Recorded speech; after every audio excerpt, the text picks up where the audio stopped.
आज पूरा करके जाइब अपन मन कि धान भले धुआं हो जाई। आज पूरा करके जाइब अपन मन कि धान भले धुआं हो जाई।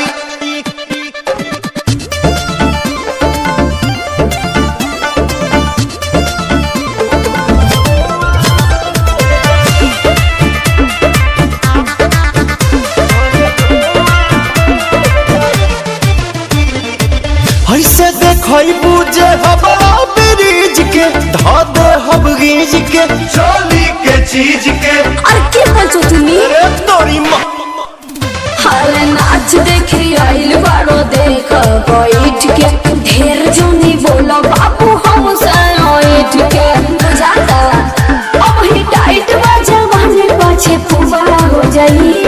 तो बतिया मान ले आज पूरा करके जाइब अपन मन कि धान भले धुआं हो जाई। आज पूरा करके जाइब अपन मन कि धान भले धुआं हो जाई।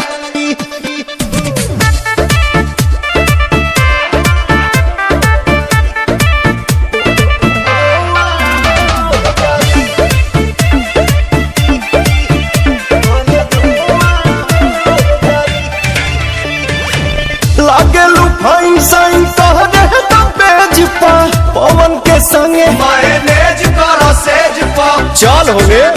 अरे छोड़ा ना ढेर जाना ओइले ढेर जाना गोइले अरुण बिहारी मन पूरा नहीं कहिले हमरा पीछे प्रियंसु बोला फुगा हो जाई।